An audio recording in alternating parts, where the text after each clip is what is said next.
Hey guys, welcome back to the channel. We're back for another daily Bible reading, and we're so happy that you're here with us, and we hope you're having a blessed day wherever and whenever you are.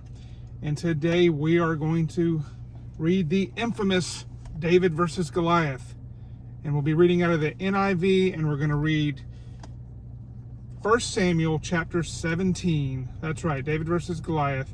And we're going to continue our journey as we do 60 days through the Bible.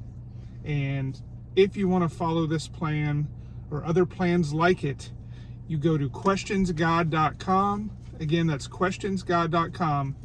Or you can actually check playlist on our channel, as we have all the previous videos and days that we've done this reading. So today, Jet's going to read, again, 1 Samuel chapter 17, and we're going to jump right into it.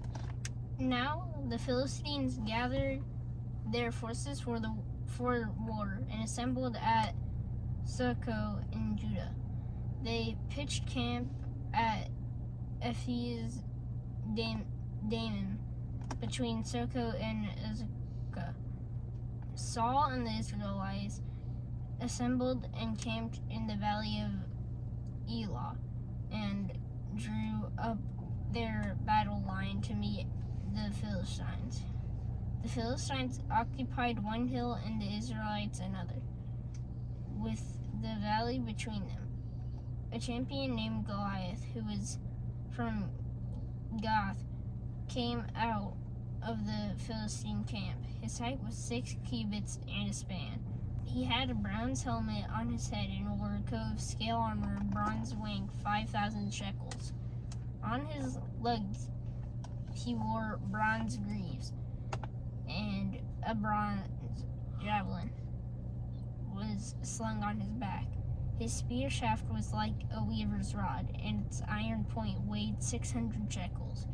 His shield bearer went ahead of him. Goliath stood and shouted to the ranks of Israel, "Why do you come out and line up for battle? Am I not a Philistine, and are you not servants of Saul?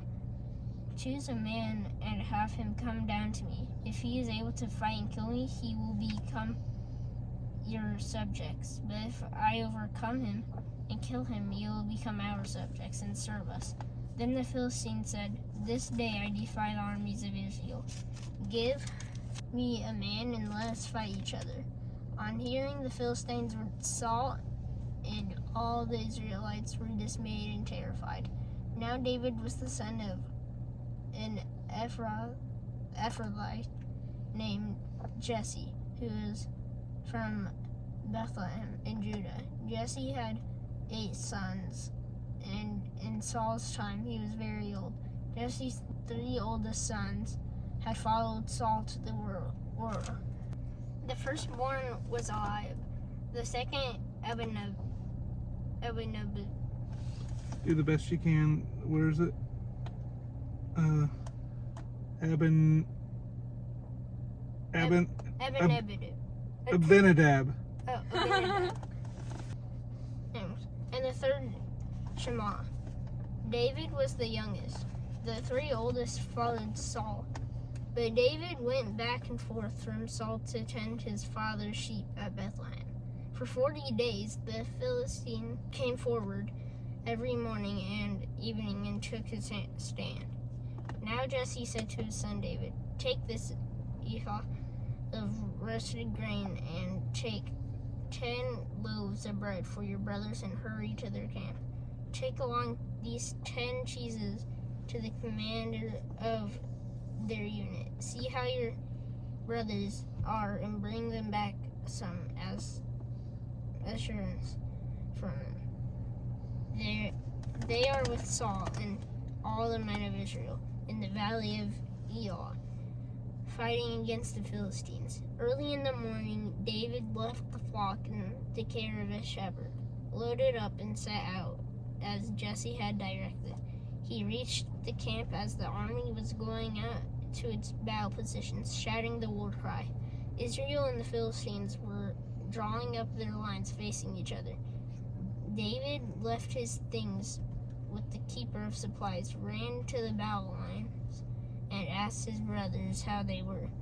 As he was talking with them, Goliath, the Philistine champion from Gath, stepped out from his lines and shouted his usual defiance, and David heard it. Whenever the Israelites saw the man, they all fled from him in great fear. Now the Israelites had been saying, "Do you see how this man keeps coming out? He comes out to defy Israel. The king will give great wealth to the man who kills him.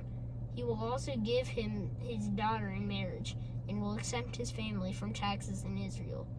David asked the man standing near him, "What will be done for the man who kills this Philistine and removes this disgrace from Israel? Who is this uncircumcised Philistine that he should defy the armies of the living God?" They repeated to him what they had been saying and told him, "This is what will be done for the man who kills him."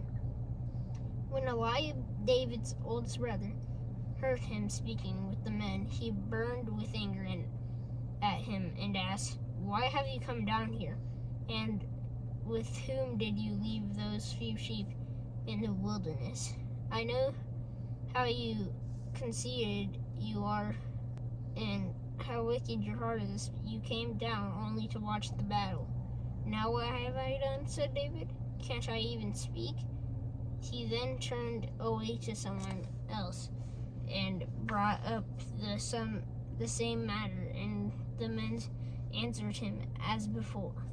What David said was overheard and reported to Saul, and Saul sent for him. David said to Saul, "Let no one lose heart on account of this Philistine. Your servants will go and fight him."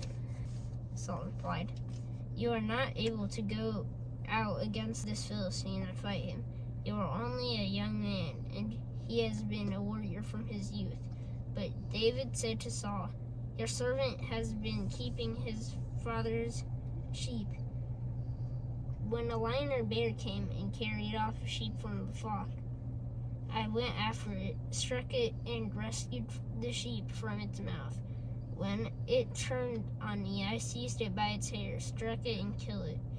Your servant has killed both the lion and the bear. This uncircumcised Philistine will be like one of them, because he has defied the armies of the living God. The Lord who rescued me from the paw of the lion and the paw of the bear will rescue me from the hand of this Philistine."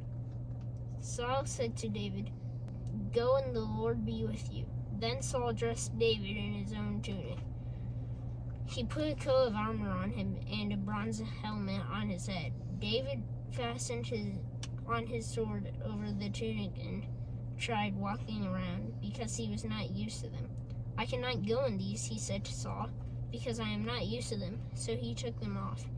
Then he took his staff in his hand, chose 5 smooth stones from the stream, put them in the pouch of his shepherd's bags, and with his sling in his hand approached the Philistine. Meanwhile, the Philistine, with his shield bearer in front of him, kept coming closer to David. He looked David over and saw he was little more than a boy, glowing with health and handsome, and he despised him. He said to David, "Am I a dog that you have come at me with sticks?" And the Philistine cursed David by his gods. "Come here," he said, "and I will give you your flesh to the birds and the wild animals." David said to the Philistine, "You come against me with a sword and a spear and javelin, but I come against you in the name of the Lord Almighty, the God of the armies of Israel, whom you have defied. This day the Lord will deliver you into my hands, and I'll strike you down and cut off your head. This very day I will give the carcasses of the Philistine army to the birds and the wild animals, and the whole world will know that there is a God in Israel. All those gathered here will know that it is not by sword or spear that the Lord saves, for the battle is the Lord's, and he will give all of you into our hands." As the Philistine moved closer to attack him, David ran quickly towards the battle line to meet him. Reaching into his bag and taking out a stone, he slung it and struck the Philistine on the forehead. The stone sank into his forehead, and he fell face down on the ground. So David triumphed over the Philistine with a sling and a stone, without a sword in his hand. He struck down the Philistine and killed him. David ran and stood over him. He took hold of Philistine's sword and drew it from the sheath. After he killed him, he cut off his heads with the sword. When the Philistines saw that their hero was dead, they turned and ran.